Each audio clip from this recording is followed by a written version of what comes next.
Abra sua Bíblia comigo. No Evangelho de Jesus Cristo, segundo escreveu o evangelista João.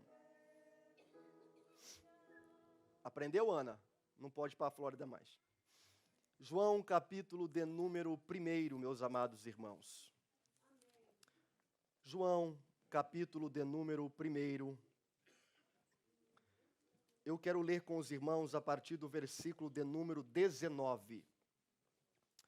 João, capítulo de número 1, a partir do versículo de número 19.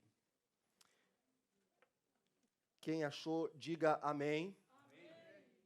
Diz assim: E este é o testemunho de João, quando os judeus mandaram de Jerusalém sacerdotes e levitas para lhe perguntarem: Quem és tu? E confessou e não negou. Confessou: Eu não sou o Cristo. E perguntaram-lhe: Então que? És tu Elias? Disse: Não sou. És tu profeta? Respondeu: Não. E disseram-lhe: Quem és? Para que demos respostas àqueles que nos enviaram. Que dizes de ti mesmo? Disse: Eu sou a voz do que clama do deserto. Endireitai o caminho do Senhor, como disse o profeta Isaías. E os que tinham sido enviados eram dos fariseus e perguntaram-lhe e disseram-lhe: Por que batiza? Pois se tu não és o Cristo, nem Elias, nem o profeta. João respondeu, dizendo: Eu batizo com água, mas no meio de vós está um a quem vós não conheceis. Este é aquele que vem após mim, que é antes de mim, do qual eu não sou digno de desatar a correia da sua alparca. Estas coisas aconteceram em Betibara, do outro lado do Jordão, onde João estava batizando. No dia seguinte, João viu a Jesus, que vinha para ele e disse: Eis o Cordeiro de Deus, que tira o pecado do mundo. Vou repetir essa frase de novo, porque eu quero que você não esqueça dessa colocação de João. Eis o Cordeiro de Deus, que tira o pecado do mundo. Este é aquele do qual eu disse: Após mim vem um homem que é antes de mim, porque foi primeiro do que eu. Eu não o conhecia, mas para que ele fosse manifestado a Israel, vim eu, por isso, batizando com água. E João testificou, dizendo: Eu vi o Espírito descer do céu como pomba e repousar sobre ele. E eu não o conhecia, mas o que me mandou batizar com água, esse me disse: Sobre aquele que vires descer o Espírito, e sobre ele repousar, esse é o que batiza com o Espírito Santo. Eu vi e tenho testificado que este é, sim, o Filho de Deus. João disse assim: Eis o Cordeiro de Deus, que tira o pecado do mundo. Amém e amém. Meus amados irmãos, eu quero falar nesta noite, não estava com a intenção de pregar, falei domingo passado, mas Deus colocou uma palavra no meu coração, e eu quero falar sobre a seguinte colocação: testemunha. Guarda esta colocação porque é muito importante.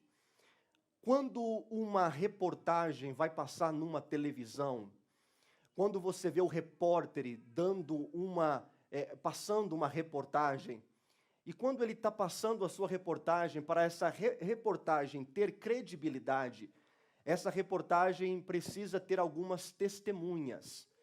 A testemunha, geralmente, ela dá a confirmação daquilo que o repórter está tentando passar aos ouvintes, aos que estão assistindo.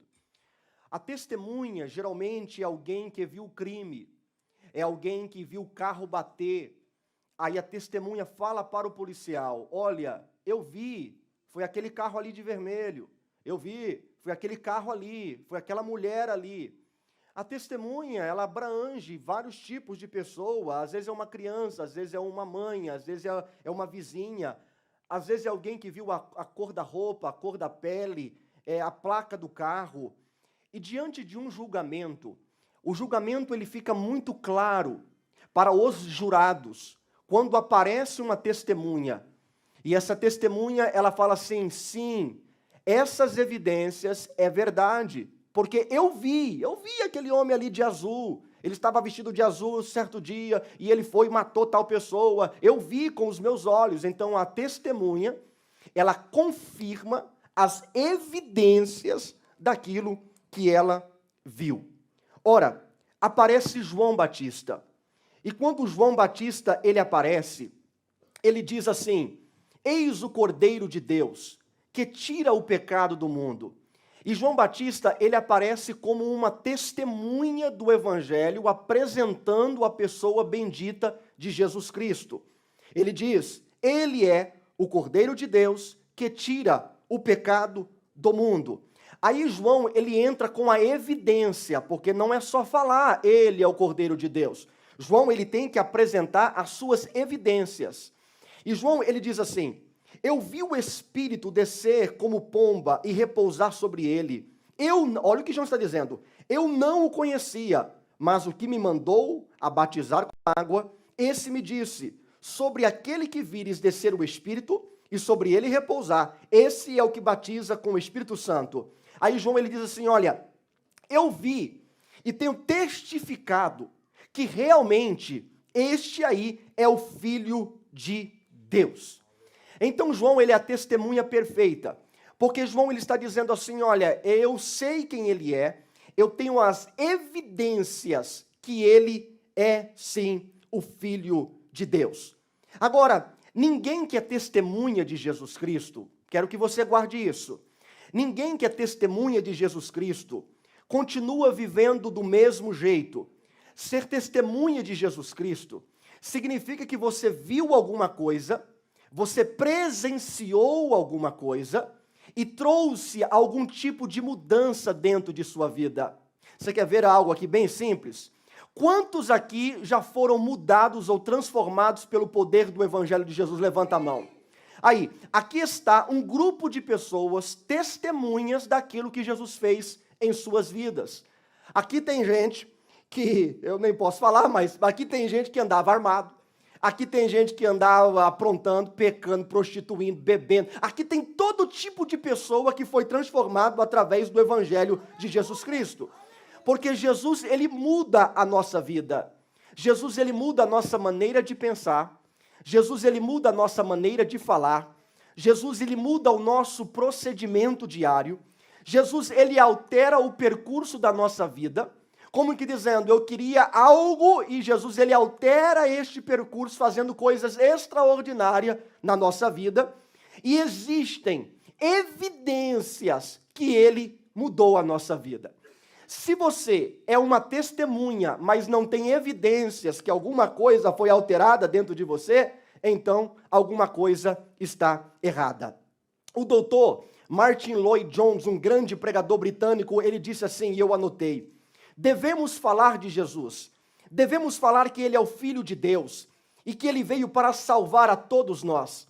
Devemos falar sobre este mundo pecaminoso, cheio de pecado, dos nossos corações, e que ninguém pode ser salvo sem Jesus Cristo.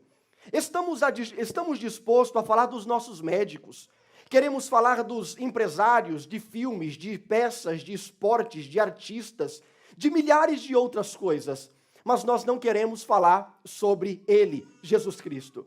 Estamos sempre exaltando outras pessoas. O mundo é assim. O mundo gosta de exaltar as outras pessoas, mas o cristão deve exaltar a Jesus Cristo. Aleluia! Jesus é a melhor coisa que existe em nossa vida. Mas eu quero falar nesta noite sobre testemunha. E me lembro da história de um homem chamado Robert J. Thomas. Esse homem, no ano 1866, o seu coração foi tão impactado pela pessoa de Jesus, que ele estava vivendo na China. E ele disse assim, eu preciso ir para a Coreia, pregar o Evangelho. E aí acontece que ele pega Bíblias, enche as suas malas, a sua bolsa de Bíblia, entra num navio, este navio americano vai levar ele para a Coreia, só que no intervalo entre China e Coreia, quebra uma guerra, ou dispara uma guerra. E quando acontece essa guerra, o seu navio vai perdendo a batalha e todo mundo dentro do navio morre. e ele está naufragando, ele está quase para morrer, ele lembra das Bíblias, ele pega a sua bolsa como que dizendo, se eu vou me salvar, eu quero salvar a minha vida com essas Bíblias, porque essas Bíblias vão entrar na Coreia e o Evangelho vai ser pregado. Ele consegue recuperar algumas Bíblias, ele nada até a orla, quando ele chega na orla, diz a história que quando ele está na orla, os coreanos viram que ele estava no navio dos inimigos. Então os coreanos chutaram ele, bateram nele, mas chutaram muito, até que ele morreu e ele perdeu a sua própria vida. Mas a intenção deste homem era salvar a vida dos coreanos que estavam acabando a sua vida e lhe matando. Deixa eu tentar te explicar. A mesma coisa aconteceu com Jesus. Ele desceu, ele veio neste mundo para te salvar. Ele veio para salvar você de seus pecados, dos seus pensamentos enganosos, da sua maneira de viver, da sua maneira de agir. Ele veio salvar a sua vida, mas em contrapartida, o que nós fizemos? O quê? A gente chuta o Evangelho, a gente menospreza Deus, a gente menospreza a pessoa de Jesus Cristo, a gente despreza quem Ele é. Mas eu venho aqui para lhe dizer que Jesus, Ele é o Cordeiro de Deus que tira o pecado do mundo. E embora talvez você tenha negligenciado, Ele não desistiu de você e Ele ainda tem algo para fazer na tua vida. Agora escuta bem atentamente, porque hoje uma aula no nosso coração. Toda testemunha, se ela for falsa, um dia ela vai cair por terra. Se a testemunha, ela for falsa, ela vai cair por terra. Ela não vai se manter segura se ela for falsa. Ela pode durar até um pouco tempo, mas ela vai ser aniquilada pela verdade. O texto diz que chegaram a João e perguntaram, João, quem é você? Você é o Cristo? E ele disse, não, eu não sou o Cristo. Eu não sou a pessoa que salva você. Eu sou apenas um mensageiro. Então João, ele está anunciando a verdade. Existem pessoas que têm um síndrome de a verdade é só eu. Eu sou a verdade. João não, ele está dizendo, olha, eu não sou a solução, mas eu conheço alguém que é a solução. Agora escuta, para você que talvez entrou na igreja pela primeira, segunda, terceira vez, ou você que anda meio fraco na fé, e tem dúvida acerca daquilo que nós estamos fazendo aqui agora.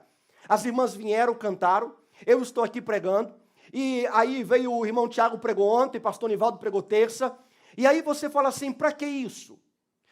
O que isso tem a ver com a minha vida e para que isso funciona? Deixa eu tentar te explicar. Nós somos testemunhas do Evangelho de Jesus Cristo. Nós estamos propagando, anunciando a pessoa mais extraordinária que passou por essa terra, que é Jesus Cristo. E durante os séculos, tem muitas evidências de muitas testemunhas que serviram a Deus e tiveram as suas vidas transformadas. No primeiro século, para você que não sabe, nós tivemos pessoas como Pedro, Paulo, João, Tiago, mulheres. Nós tivemos pessoas que amavam a Deus.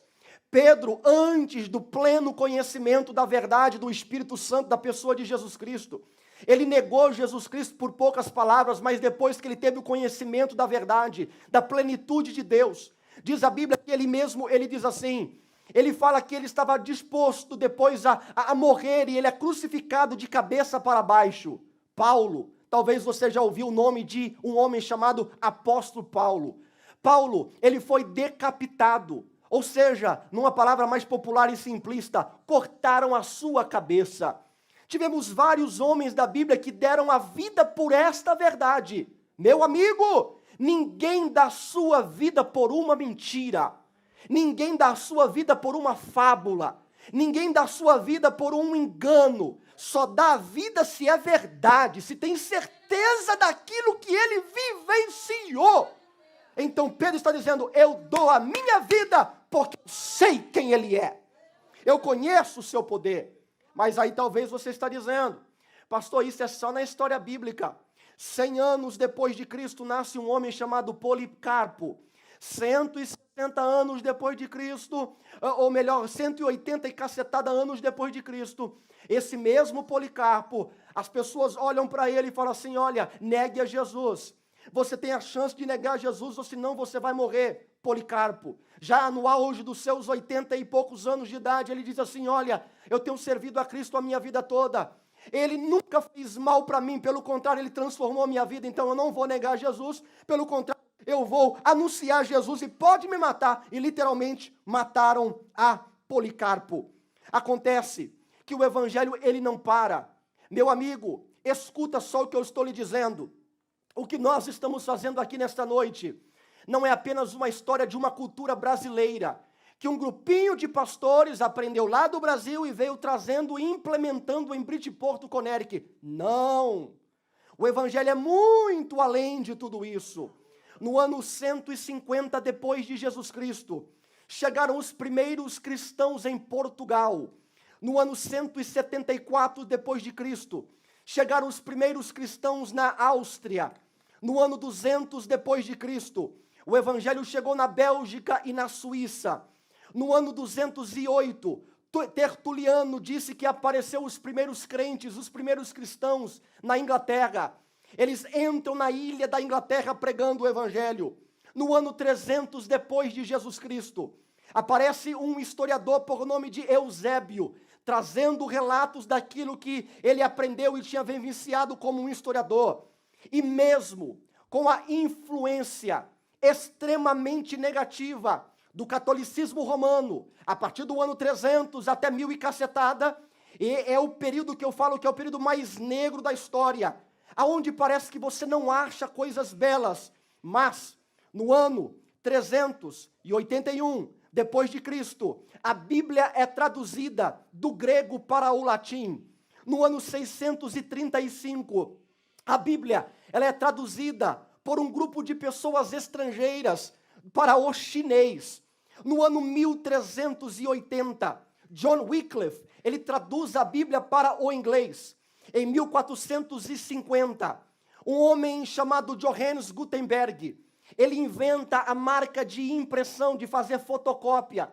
E quando ele inventa a máquina de fazer fotocópia, os homens pensaram: agora nós vamos fazer Bíblia a rodo e vamos pregar para este mundo todo. E foram fazendo fotocópias de Bíblia, cópias de Bíblia, cópias de Bíblia. Em 1525, um homem chamado William Tyndale, ele vai até Gutenberg, a cidade da Alemanha chamada hoje como Gutenberg. Ele imprime várias cópias da Bíblia para o inglês. Ele vai para a Inglaterra.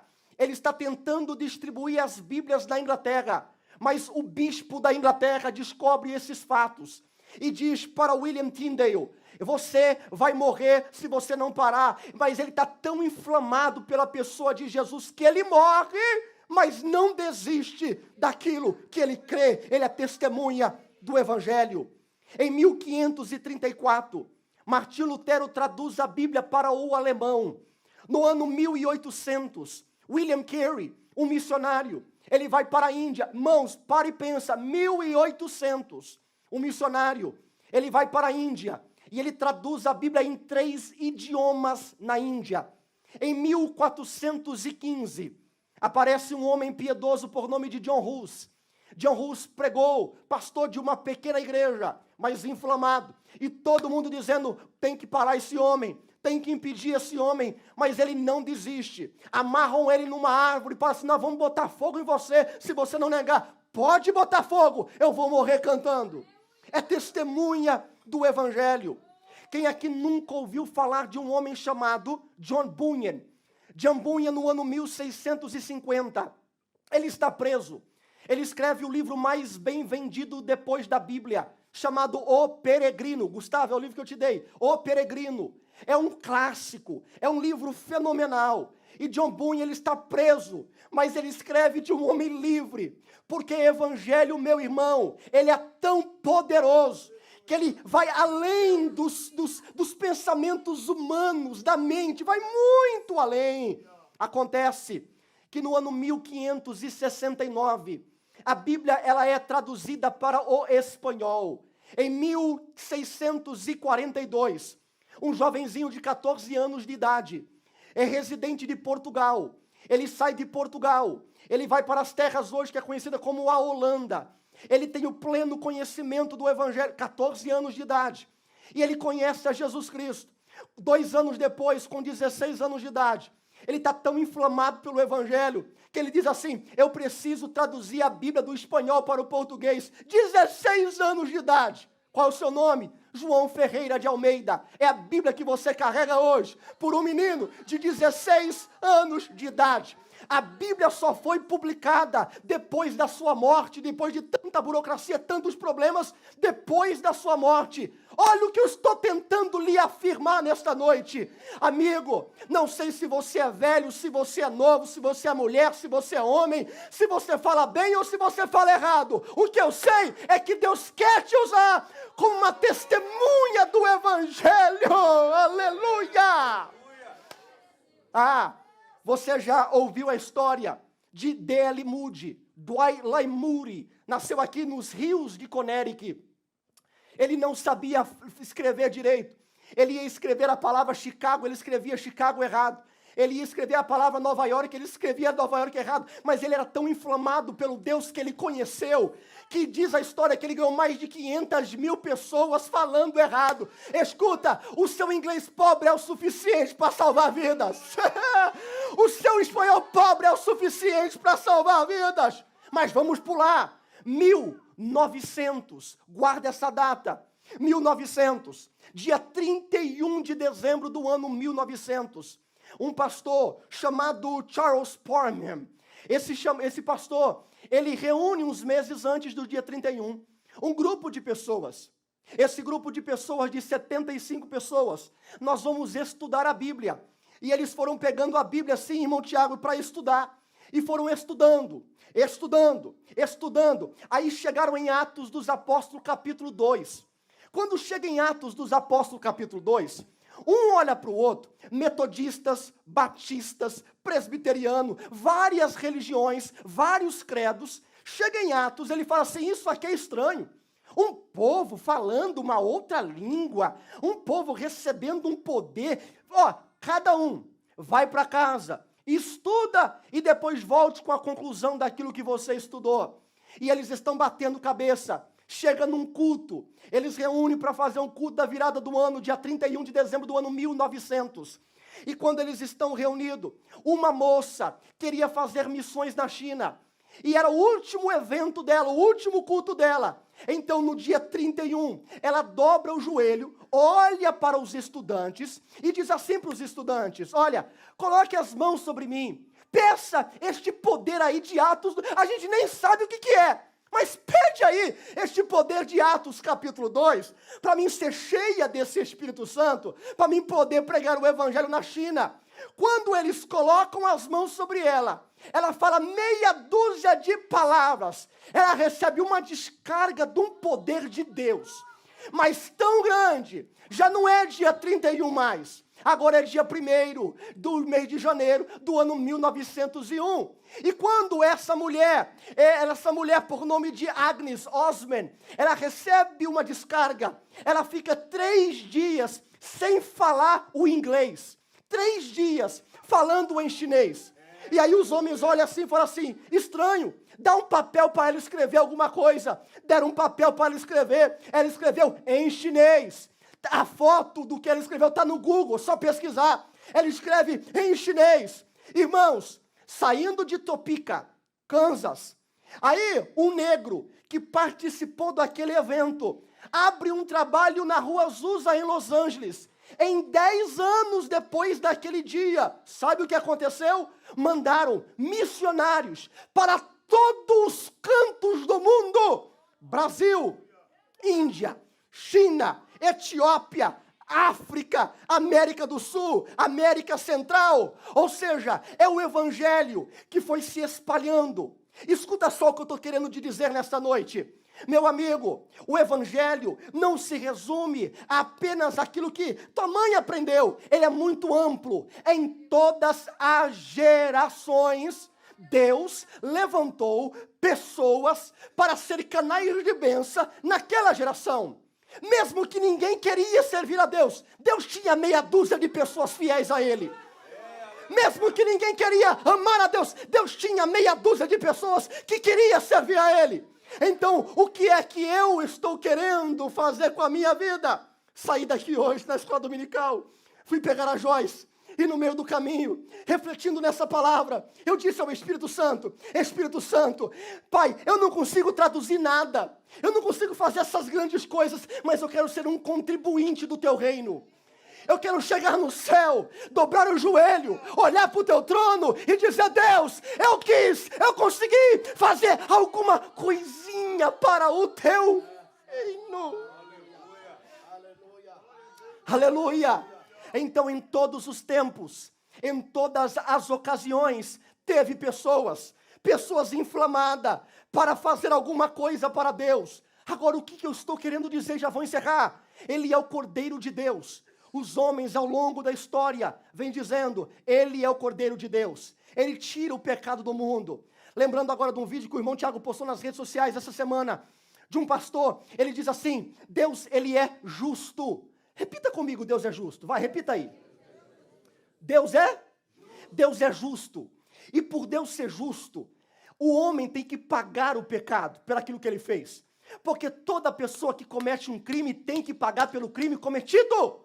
Então Deus olha para o homem como que dizendo, olha, eu sou justo. E como eu sou justo, você tem que pagar pelos seus pecados. Não tem como você ficar impune. Aí aparece Jesus dizendo assim, eu vou pagar por eles. Eu vou pagar pelo irmão Paulo. Eu vou pagar pela Aniete. Eu vou pagar pelo irmão Humberto. Eu vou pagar por eles.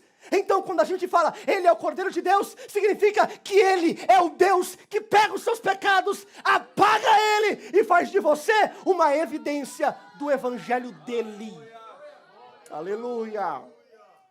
Ele é o Cordeiro de Deus em pleno ano de 2023. Começo a encerrar agora. Porque o homem é caído e ponto. Você não presta. Amanhã eu vou publicar algo nas minhas redes sociais e olha o que eu escrevi hoje à tarde.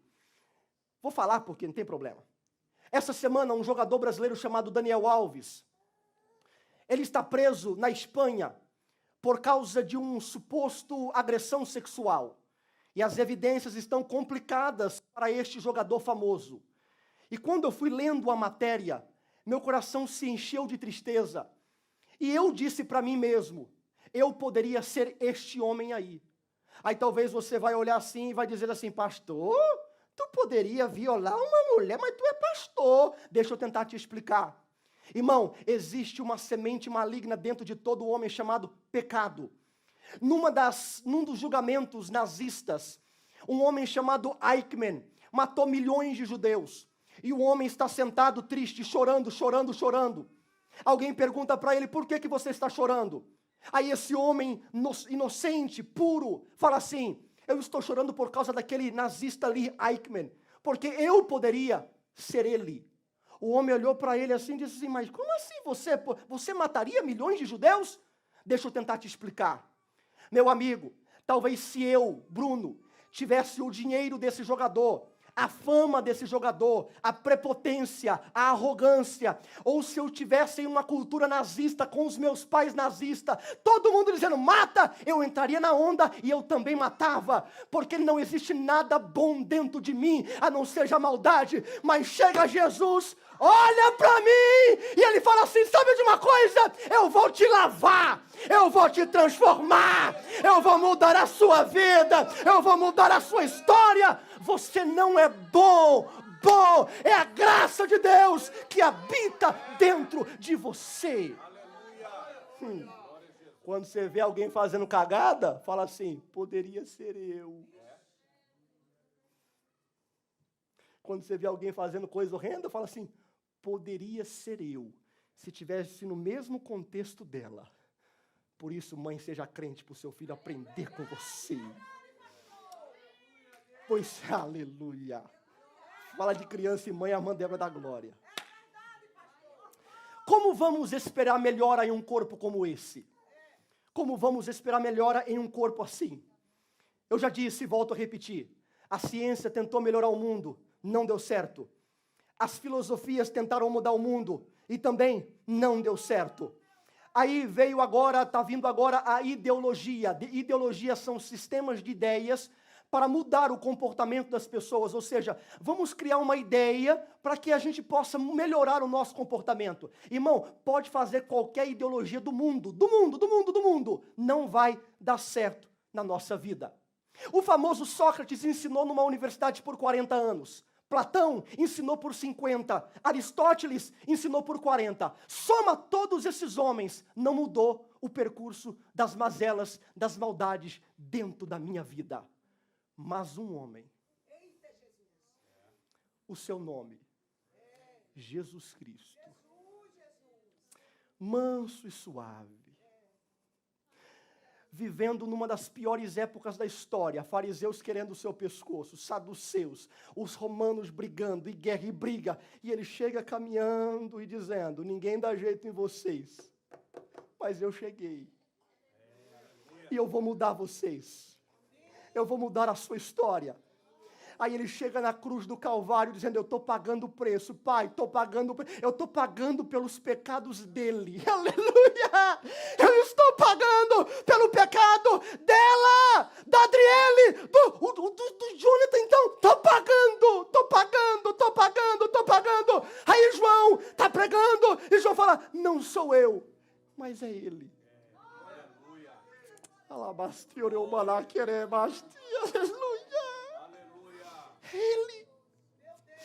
Nós somos uma vírgula na história. Martinho, John Hus, todos os nomes que eu citei. Ele.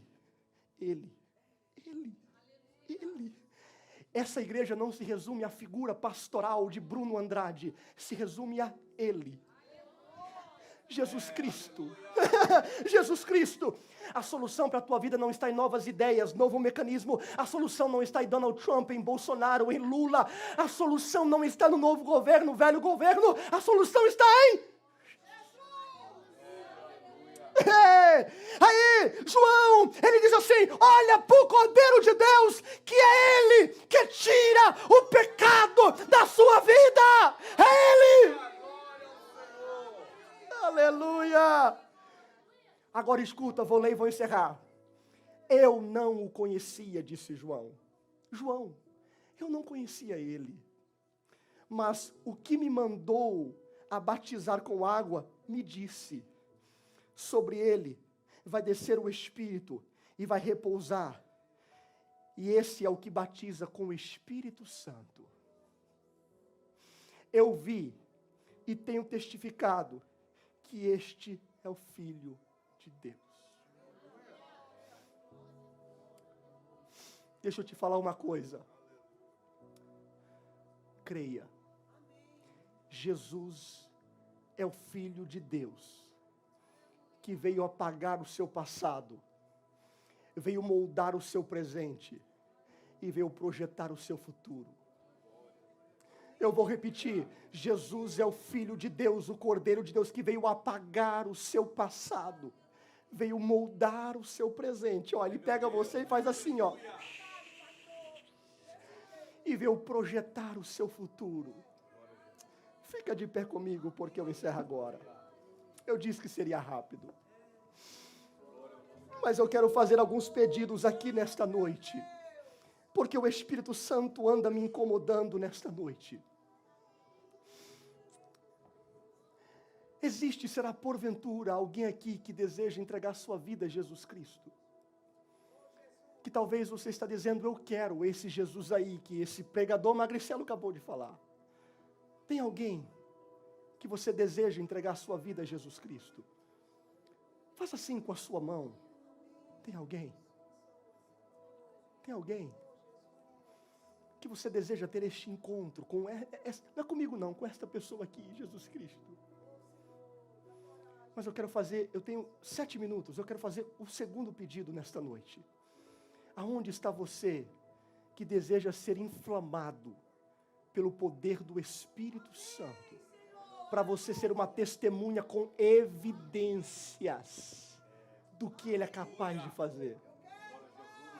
Eu queria que você saísse do seu lugar e venha aqui na frente. Quem não fala línguas estranhas, quem quer ser renovado, vem aqui, sai do teu lugar. Aleluia. Sai do teu lugar, vem aqui. Glória ao nome do Conjunto, se vocês puderem organizar para cantar um hino aqui atrás de mim, pode cantar, atrás de mim, aquele mesmo hino. Mas sai do teu lugar, vem aqui na frente. Eu quero orar por você. Essa palavra tem mexido no meu coração no dia de hoje. E o Espírito Santo, Ele está querendo pessoas com evidências de quem Ele é. Vem aqui. Venha. Eu vou esperar mais um pouquinho. Aleluia! Aleluia! Aleluia! Aleluia! Aleluia! Tem mais alguém? Você que está aqui na frente, fecha os teus olhos agora. Você que está aí atrás, você vai começar a orar a Deus e falar com Deus agora. Fale com o Espírito Santo neste momento. Diga ao Espírito Santo, eu quero evidências do teu poder em minha vida. Fecha os teus olhos aonde você está agora. Não é a minha palavra, não é a minha pregação, mas eu estou aqui para lhe dizer nesta noite que Jesus está aqui. Ele veio, da mesma maneira que ele encheu um menino por nome de João Ferreira de Almeida, da mesma maneira que ele influenciou a mente de um homem chamado William Tyndale, de um que sai de seu país, vai lá para a Índia, da mesma maneira, ele quer te encher para você ser um canal de bênção, talvez aqui nessa cidade, ou aonde ele colocar o teu pé, para que você tenha evidências de quem ele é. Aleluia. Eu vou orar e as irmãs vão cantar.